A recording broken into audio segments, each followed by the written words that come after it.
Graça e paz, meus amados. Primeiramente, quero pedir perdão. Ontem eu não consegui gravar o estudo bíblico, tá? Tivemos um compromisso ontem e infelizmente não consegui gravar. Por isso estou gravando hoje, nossa última lição desse trimestre, lição de número 13. Quando Deus restaura o justo. Já vai deixando seu like aí, vai dando curtida, deixa seu. Se não gostou também, deixa o seu dislike, não tem problema. Deixa seu recadinho, sua dúvida, sua sugestão. Quem não é inscrito ainda, inscreva-se no canal. Ajuda a abençoar a obra de Deus, ajuda a divulgar a palavra do Senhor. Amém? Para vocês não custa nada se inscrever, não é verdade? Vão estar sendo abençoados, vão estar abençoando também, abençoando a obra. Amém? Então deixa o like aí, se inscreve, compartilha com seus amigos essa lição para que vocês também sejam edificados, seus amigos também sejam edificados. Amém? Na semana que vem daremos início à nova revista do trimestre, que vai falar sobre o Espírito Santo. Aleluia! Ela vai trazer a Trindade, o que é o Espírito Santo, a pessoa do Espírito Santo, tá? Como o Espírito Santo se entristece, por que ele se entristece, o que acontece para ele se entristecer, tá?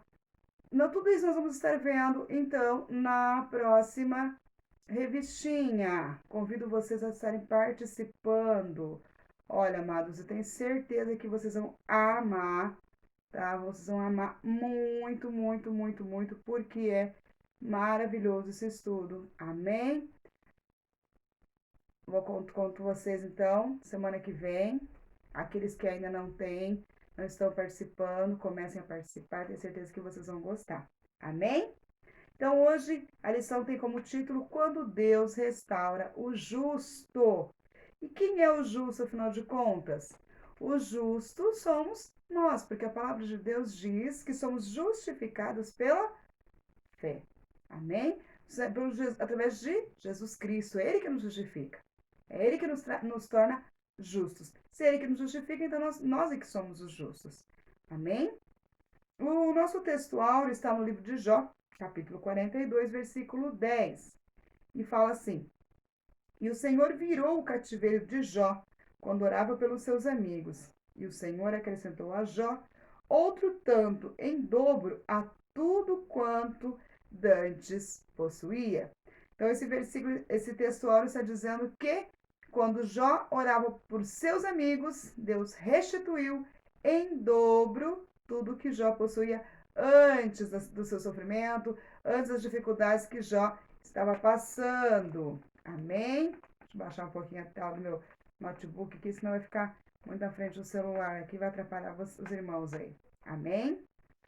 A nossa verdade prática: a restauração do ser humano acontece em razão do amor e da misericórdia de Deus, e não como consequência do esforço pessoal, piedade ou ato de bondade. Então, olha só, a restauração do ser humano só acontece em razão do amor e da misericórdia de Deus. Ou seja, nós por nós mesmos não conseguimos restaurar a nossa vida com o Senhor, a não ser o Senhor, através da sua misericórdia, da sua bondade, da sua infinita graça. Amém? Os objetivos dessa lição de hoje, glória a Deus. Objetivo geral: mostrar o grande amor de Deus, evidenciando a prosperidade dos seus filhos. E os objetivos específicos: sublinhar a atitude humilde de Jó em receber a repreensão divina pelos erros, pelos equívocos cometidos. Destacar a espiritualidade de Jó demonstrada na intercessão pelos seus amigos. E comentar sobre o último estado de Jó e suas implicações positivas para o entendimento do livro. Amém? Glória a Deus. Oro para que o Senhor abençoe a vida de cada um que está assistindo essa live, que vai assistir, que vai compartilhar, e que o Espírito Santo possa estar ministrando na vida de cada um, assim como ele ministrou na minha vida também. Amém? Que Deus abençoe grandemente a vida de vocês. Já curte aí, amém? Deixa o like de vocês, deixa o comentário aí depois, amém? Vou estar lendo, vou estar respondendo, amém? E a nossa leitura bíblica está no livro de Jó, capítulo 42, de 1 a 17. Então respondeu Jó ao Senhor e disse: Bem sei, bem sei eu que tudo podes, e nenhum dos teus pensamentos pode ser impedido. Olha que lindo. Quem é aquele, dizes tu, que sem conhecimento encobre o conselho? Por isso falei o que não entendia, coisas que para mim eram maravilhosíssimas e que eu não compreendia. Escuta-me, pois, e eu falarei, e tu, e eu te perguntarei, e tu ensina-me. Então é Jó falando com Deus. Jó está falando, Senhor, me escuta, que eu vou te perguntar e eu quero que tu me ensines agora, então. Com o ouvir dos meus ouvidos ouvi, mas agora meus olhos te veem. Por isso me abomino e me arrependo no pó da cinza. Sucedeu-se, pois, que acabando o Senhor de dizer a Jó aquelas palavras, o Senhor disse a Elifaz, o temanita: A minha ira se acendeu contra ti e contra os teus dois amigos, porque não dissestes de mim o que é reto, como teu servo Jó. Tomai, pois, 7 bezerros, 7 carneiros, e ide ao meu servo Jó, e oferecei holocaustos por vós, e o meu servo Jó orará por vós, porque deveras a ele aceitarei, para que eu não vos trate conforme a vossa loucura, porque vós não falaste de mim o que era reto, como meu servo Jó. Então foram Elifaz, o temanita, Bildade, o suíta, e Zofar, o naamita, e fizeram como o Senhor lhe dissera. E o Senhor aceitou a face de Jó. E o Senhor virou o cativeiro de Jó, quando este orava pelos seus amigos. E o Senhor acrescentou a Jó outro tanto em dobro a tudo quanto antes possuía. Então vieram a eles todos os seus irmãos, todas as suas irmãs, e todo quanto dantes o conheceram, e comeram com ele pão em sua casa, e se condoeram dele, e o consolaram de todo o mal que o Senhor lhe havia enviado. E cada um deles deu uma peça de dinheiro, e cada um pendente de ouro. E assim abençoou o Senhor o último estado de Jó, mais do que o primeiro, porque teve 14.000 ovelhas e 6.000 camelos, 1.000 juntas de bois e 1.000 jumentas. Também teve 7 filhos e 3 filhas. E chamou o nome da primeira Gemima, da outra Késia, e da terceira Queren Hapuk. Em toda a terra não se acharam mulheres tão formosas como as filhas de Jó. E seu pai lhe deu herança entre seus irmãos. E depois disso, viveu Jó 140 anos e viu seus filhos e aos filhos dos seus filhos até a 4ª geração. Então morreu Jó, velho e farto de dias. Aleluia! Olha que maravilha! Então nós vemos, desde o início dessa lição, dessa revistinha, nós temos visto que Jó sofreu injustiças, Jó sofreu enfermidades, Jó sofreu percas materiais, familiares, espirituais, emocionais, mas em momento algum Jó blasfemou contra o Senhor. Amém? E por conta disso, por ele ter se mantido firme na presença do Senhor, não ter blasfemado, é que o Senhor mudou o seu cativeiro quando ele orava por seus amigos e, melhor ainda, retribuiu em dobro tudo o que ele havia perdido. Amém? Então, às vezes, você pode estar passando por uma situação não igual a de Jó, porque a palavra de Deus fala que, como Jó, nenhum outro ser humano passou a mesma provação. Mas por provações difíceis, que às vezes para mim pode não ser difícil, mas para vocês é difícil. Mas somente creia que o Senhor está no controle de tudo. A palavra do Senhor fala que o justo passa por aflições, mas o Senhor é livre de todos. Então não blasfeme, não murmure, somente glorifique o Senhor. É fácil? Não é fácil. Mas glorifique o Senhor, adore o Deus Altíssimo, entregue a Ele, conte a Ele os seus problemas, assim como Jó fez. Mas também tenha a humildade de ouvi-lo, ouvir qual é a resposta dele para a sua vida. Porque nem sempre a resposta de Deus é a resposta que nós queremos. Mas pode ter certeza que a resposta que Deus quer nos dar é a melhor. Não existe melhor resposta. Amém? Então, nessa lição, nós aprendemos que na vida dos filhos de Deus, o Senhor tem o controle de tudo e deseja o nosso aperfeiçoamento. Filipenses 2,13. Porque Deus é o que opera em vós, tanto querer quanto efetuar, segundo a sua boa vontade.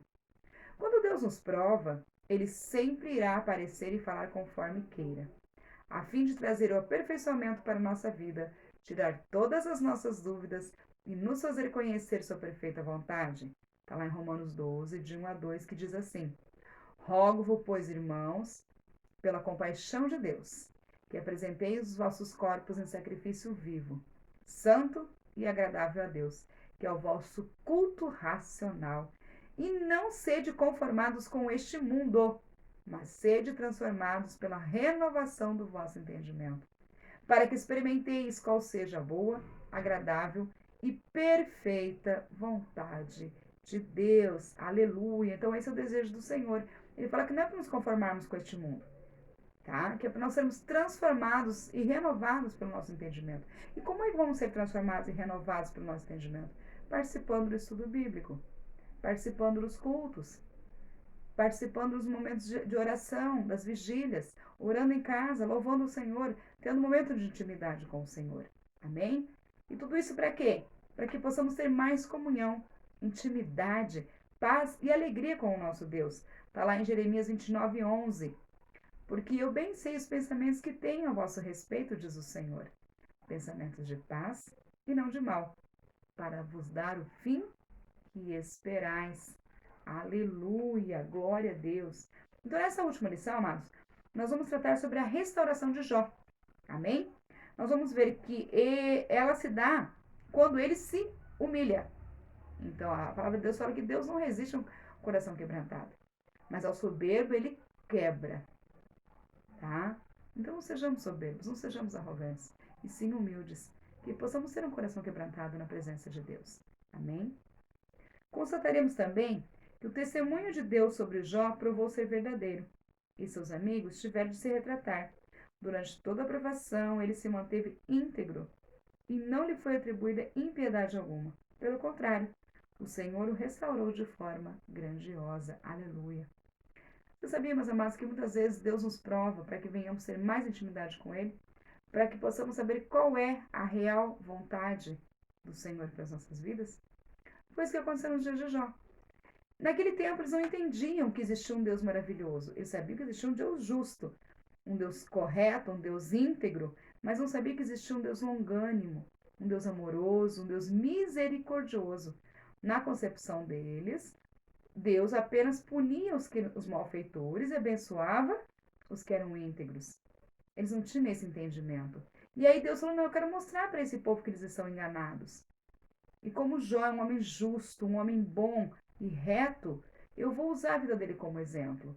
Aí Satanás foi lá, né, queria acusá-lo, e o Senhor permitiu, então, que acontecesse tudo o que aconteceu.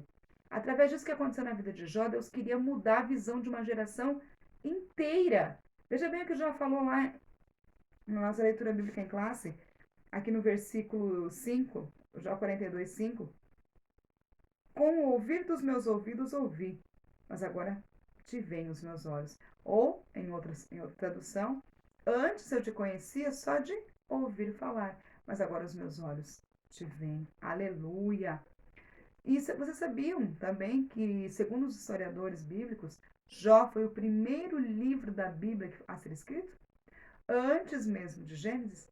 Depois eu vou trazer a hora que der, eu vou trazer para vocês uma liçãozinha rapidinha a respeito da cronologia bíblica, porque a Bíblia não os livros não são divididos de acordo com a data que foram escritos, com o período que foram escritos, mas sim uma outra ordem cronológica para fácil entendimento da palavra de Deus. Amém?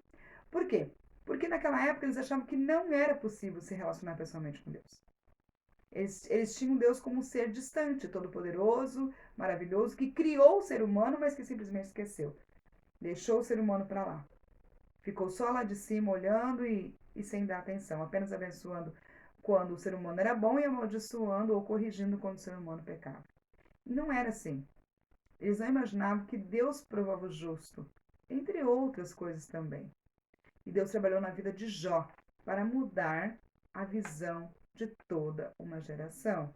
Aleluia! E Deus quer trabalhar na nossa vida. Aliás, Deus continua trabalhando na nossa vida para que a gente venha mudar o nosso pensamento em relação a Deus, para que a gente venha mudar a nossa confiança em relação ao Senhor, para que a gente venha conhecê-lo pessoalmente, termos relacionamento íntimo e sincero com o Senhor, para que venhamos ter autoridade diante das trevas, para que venhamos ter autoridade diante do inimigo, para que possamos enfrentar os dias maus, porque esses virão, e infelizmente virão, a Bíblia fala que virão. Mas se estivermos firmes na rocha que é Cristo, não vamos fraquejar. Vamos passar, vamos estar entristecidos? Sim, vai haver momentos que vamos ficar tristes, chateados? Sim. Mas a questão não é os momentos que vamos ficar chateados, a questão é não permanecermos chateados, não é permanecermos tristes, e sim nos levantarmos, conseguirmos confiança no Senhor, conseguirmos buscar confiança na sua palavra novamente. Por quê? Porque o Senhor é o nosso rochedo, o Senhor é o nosso escudo, o Senhor é a nossa fortaleza, o Senhor é o nosso socorro bem presente na tribulação. Amém? Glória a Deus. Aqui depois vocês vão ver nos slides, amados, aqui no resuminho, que o primeiro e o segundo tópico eu coloquei junto, tá junto. Na verdade eu coloquei não, né?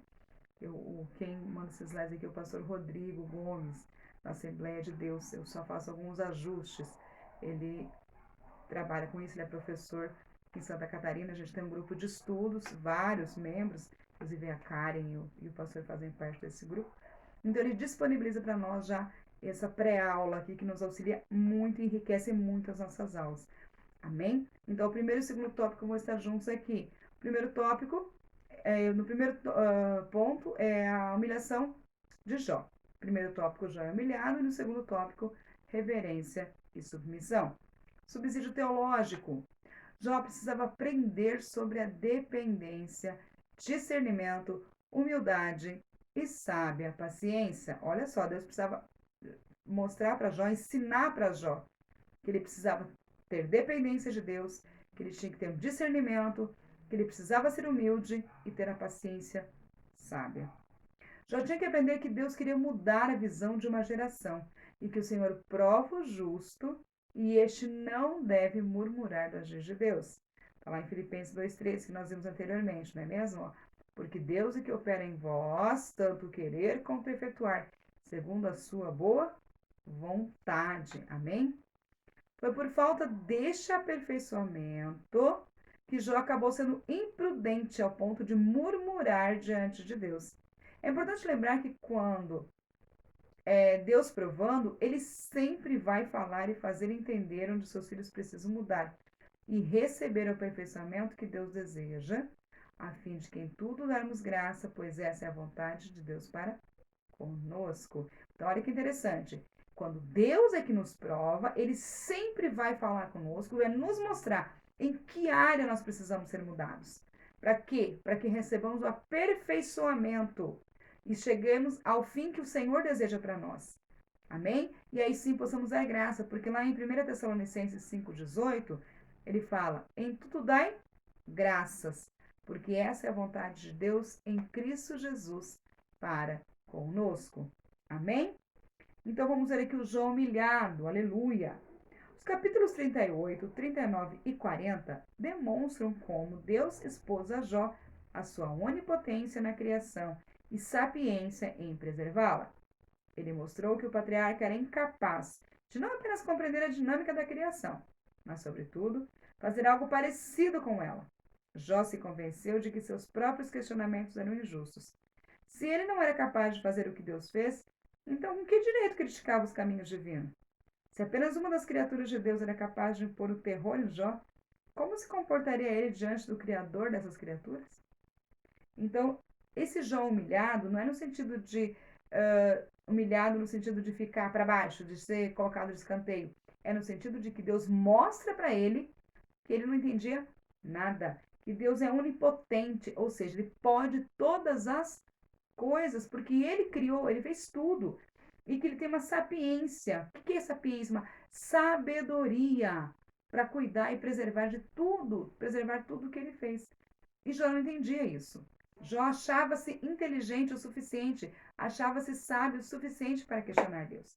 Aí quando Deus perguntou, onde tu estavas quando te formei no ventre da sua mãe? Você sabe me dizer como que nasce uma cabritinha? Como que é amamentado um bezerrinho?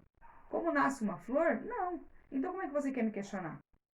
Amém? Então é nesse sentido de o Jó humilhado, no sentido de reconhecer que ele não sabia nada, que ele conhecia muito pouco do grandioso Deus. E no ponto 2, no tópico 2, né? É reverência e submissão.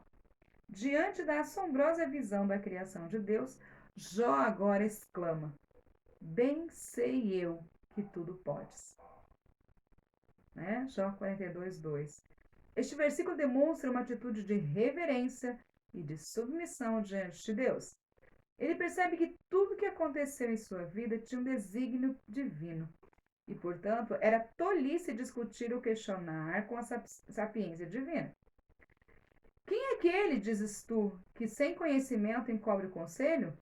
Por isso falei do que não entendia. Jó 42, 3 e lá 38, 2, né? Outra referência. Ao repetir a censura que Deus lhe fizera anteriormente no capítulo 38, Jó demonstra não ver mais injustiça alguma nas ações de Deus. Ele admite que agiu com presunção, pois desconhecia os sábios propósitos divinos. Olha que lindo. Então, lá no capítulo 38, Jó fez uma pergunta para ele.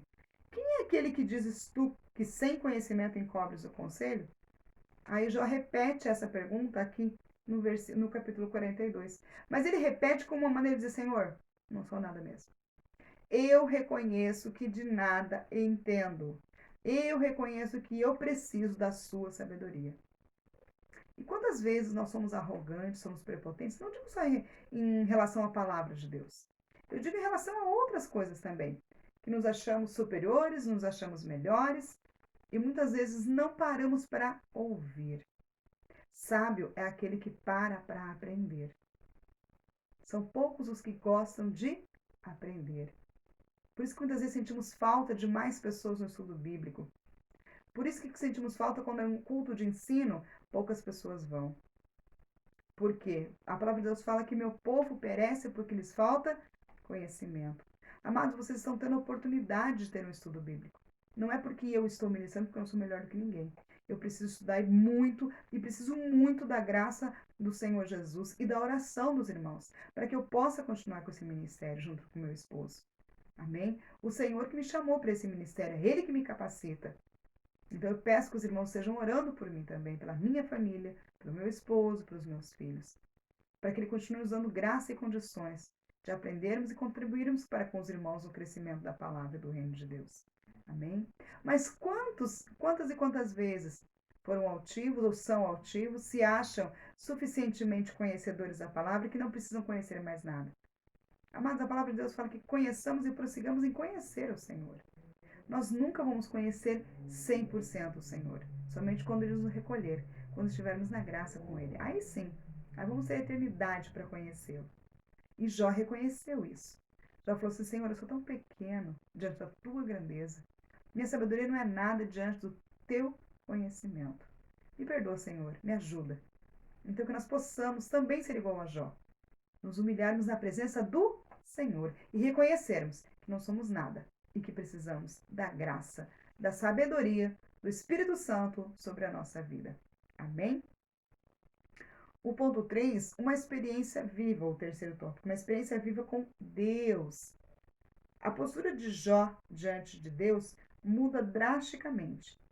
Ele ainda continua a se dirigir a ele, no caso a Deus, mas não da mesma forma que fazia. Agora sua atitude é humilde, reflexo de uma experiência viva com Deus, conforme descritas nas seguintes palavras: Com o ouvir dos meus ouvidos ouvi, mas agora te veem os meus olhos. Jó 42, 3. Para Jó, Deus era conhecido apenas de ouvido. Mas agora o patriarca viu o Criador. Aleluia! Essa experiência mudou-lhe a forma de ser. Segundo o teólogo Roy Zuck, Jó possuía o conhecimento de Deus apenas por tradição, de segunda ou terceira mão. Mas agora ele conhecia por meio de uma experiência pessoal. Não podemos nos contentar com o conhecimento teórico acerca de Deus, mas devemos experimentá-lo. Quando temos experiências vivas com o Altíssimo, renunciamos aos nossos achismos, como Jó fez lá no capítulo 42, versículo 3. Confessamos nossa miséria no pó e na cinza, como Jó fez lá no 42, 6. Rejeitamos o nosso orgulho e rebeldia. Deus é glorificado em todas as áreas da nossa vida. Aleluia! Olha que lindo, nós precisamos então fazer o quê? deixar os nossos achismos. Não podemos conhecer o Deus apenas o Deus da Bíblia, o Deus que está escrito ali, e ficarmos imaginando as experiências que os povos antigos tiveram com o Senhor. Ou então ficarmos ouvindo as experiências dos pastores, dos nossos amigos, nossos irmãos da igreja. Ah, eu tive uma experiência com o Senhor assim, assim. É maravilhoso? Sim, é edificante nós ouvirmos as experiências dos irmãos. Mas mais edificante ainda é nós termos uma experiência viva com o Deus Altíssimo. Aleluia. Porque quando Deus, por misericórdia, se aproxima de alguém, ele faz com que esse alguém entenda a sua perfeita vontade. E e perceba exatamente onde precisa mudar. Porque quando há um encontro genuíno com o Senhor, não tem como não haver mudança. Quando há um encontro verdadeiro com o Deus Altíssimo, não tem como permanecermos do mesmo jeito. Aleluia! Se nós não mudamos, se nós continuamos com a velha carne, com os velhos hábitos, se nós deixamos os desejos carnais ainda falarem mais alto porque não tivemos um encontro verdadeiro com o Senhor, assim como Jó teve. Existe um certo proveito quando sabemos que Deus falou ou apareceu alguém, mas isso não traz mudança nas nossas vidas, não traz a mudança necessária, não traz a mudança que Deus deseja para os nossos corações. Lógico que é maravilhoso ouvir o irmão testemunhando. Ai, fui visitado pelo Espírito Santo, fui tocado pelo Espírito Santo, eu recebi um dom de línguas, eu recebi um renovo no Espírito Santo, eu recebi uma nova variedade de línguas. Glória a Deus por isso. Eu recebi um dom de cura, eu recebi um dom de libertação, dom de interpretação de línguas. Glória a Deus. Mas e você?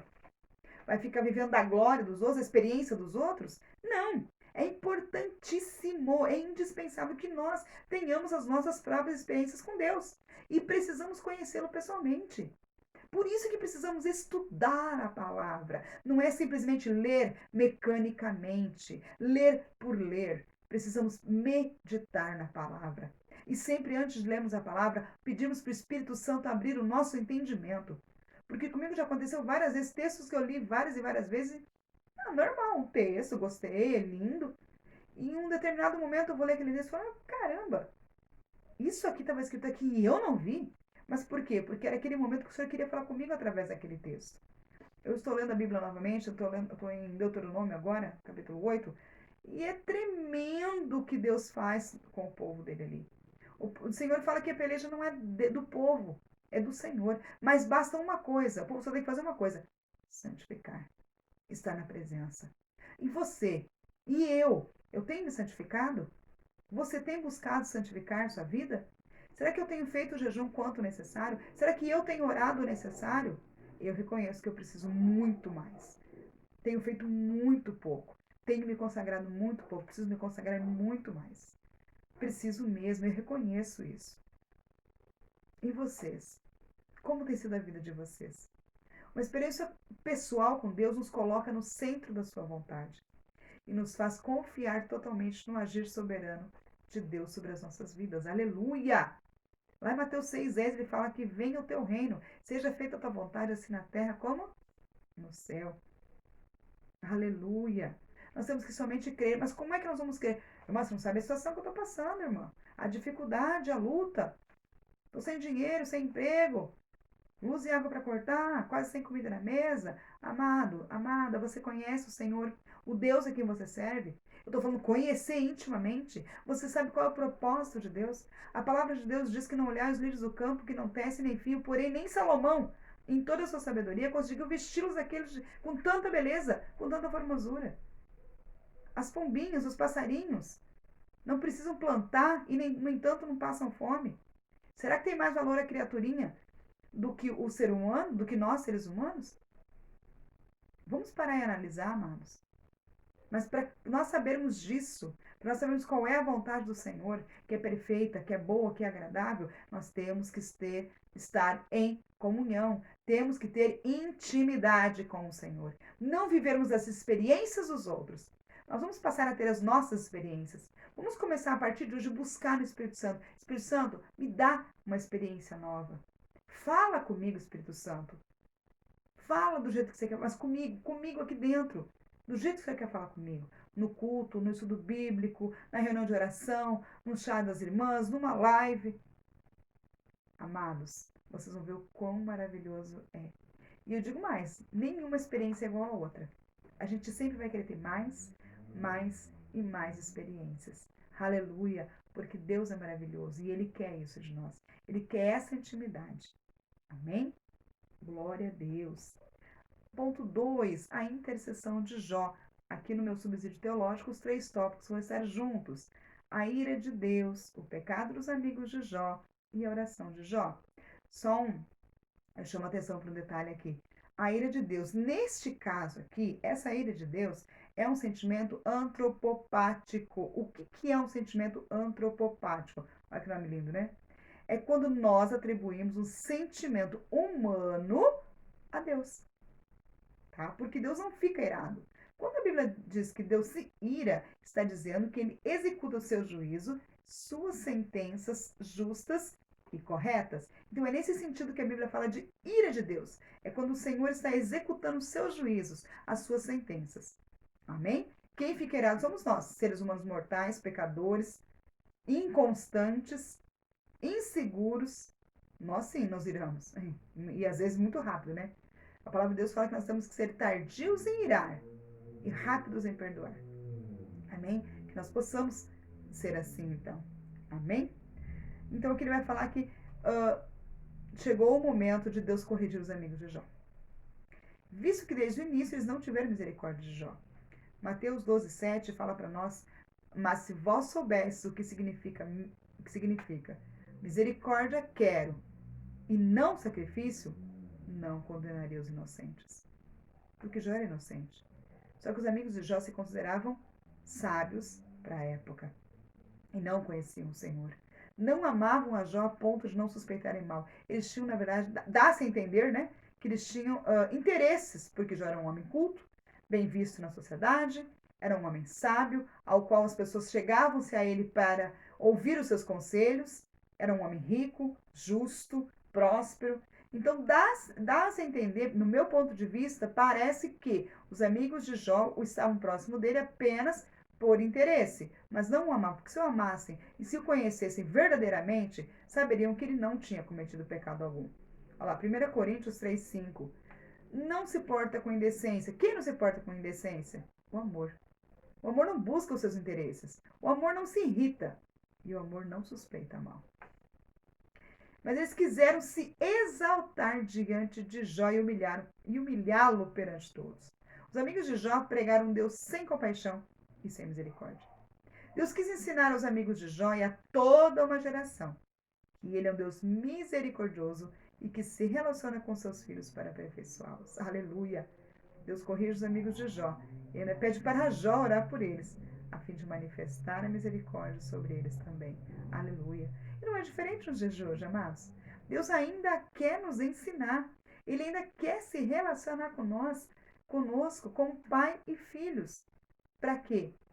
A fim que cheguemos à estatura de varão perfeito. Aleluia. Ele quer nos corrigir, ele quer nos aperfeiçoar, porque ele nos ama. Amém? Glória a Deus. Então vamos ver aqui a ira de Deus. Amém? Após ter sido dirigido a Jó, o Senhor volta-se para Elifaz o Tenamita. A minha ira se acendeu contra ti e contra seus 2 amigos, porque não disseste de mim o que era reto, como o meu servo Jó. Porque mesmo vendo que Jó era inocente, eles não reconheceram que eles estavam errados.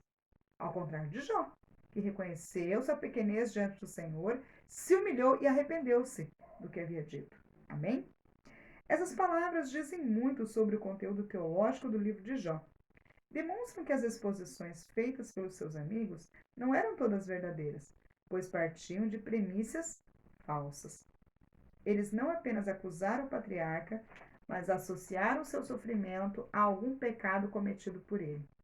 Jó havia se humilhado, mas não do que lhe acusavam. Ele humilhou-se a respeito de suas falas precipitadas, que revelaram orgulho e falta de bom senso.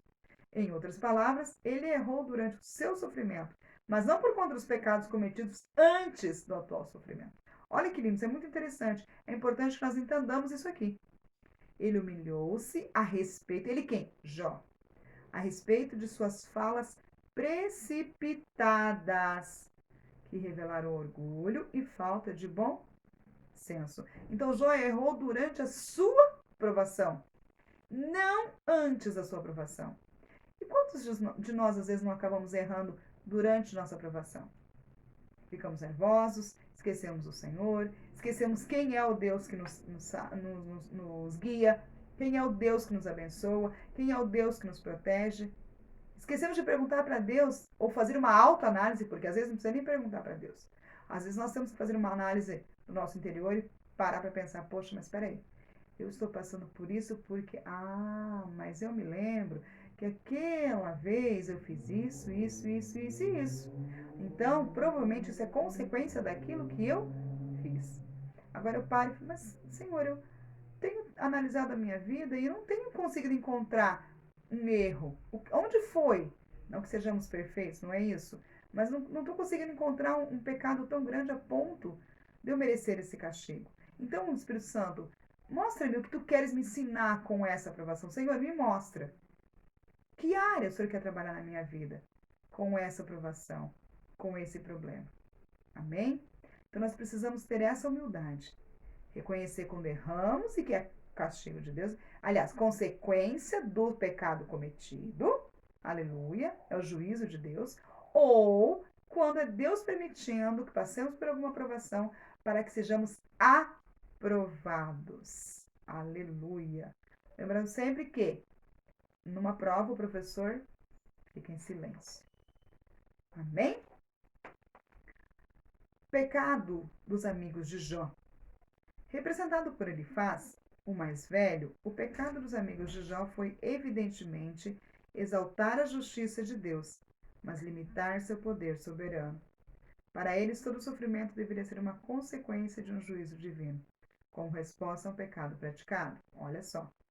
Como o livro de Jó demonstra, quando dentro dos propósitos de Deus, o sofrimento é uma manifestação de seu amor e graça, e não uma forma de punição. Paulo corrobora ou contribui esse princípio quando diz que nos foi concedida a graça de padecermos por Cristo, não apenas de crermos nele. Amém? Está lá em Filipenses 1:29. Os amados podem estar lendo. Aleluia.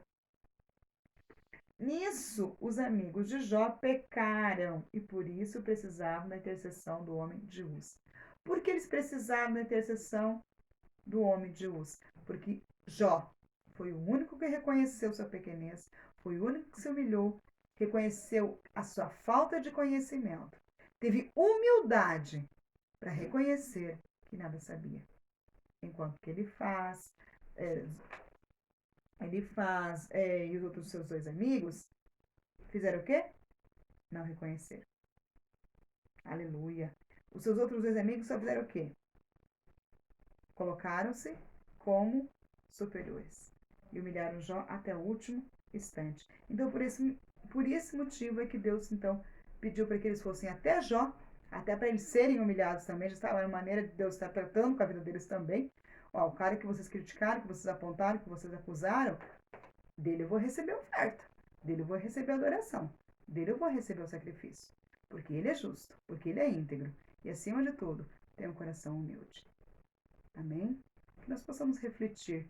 Leia depois novamente isso aqui. O pecado dos amigos de Jó. Leia com calma. Medite nisso. Amém? Porque olha aqui, Paulo fala, corrobora, contribui, né? Para que o princípio, quando ele diz que nos foi concedida a graça de padecermos por Cristo. E não apenas de crermos nele. Peraí, mas padecer por Cristo é graça? Sim, é graça. E o que é a graça? É o favor imerecido de Deus.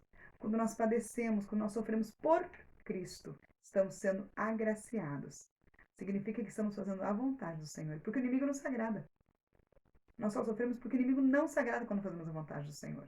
O inimigo se levanta, ele é furioso, ele quer nos destruir. Por isso que o Paulo então está falando que é graça quando nós padecemos pelo Senhor. Amém? E aqui o tópico 3, então, a oração de Jó. Deus dirige seus amigos de Jó e aconselha-os a irem ao patriarca para que esse interceda por eles. Este episódio mostra que uma teologia errada, evidentemente, conduz para uma crença igualmente equivocada. Os amigos de Jó defenderam Deus de forma enérgica e sincera, mas errada. O sofrimento do patriarca não veio como punição, mas como provação. A fidelidade de Jó foi provada por Deus. E ele foi aprovado pelo Criador. pois continuava íntegro e com seu caráter reto, conforme sua humilhação demonstrou. Agora esse homem, outrora acusado de pecador pelos seus amigos, os socorrerá por meio da oração. Glória a Deus. Amém? Então, ele está falando que Deus dirigiu-se aos amigos de Jó e aconselha eles a irem até Jó. Então, era uma forma de Deus também tratar com orgulho e arrogância dos 3 amigos de Jó. Amém?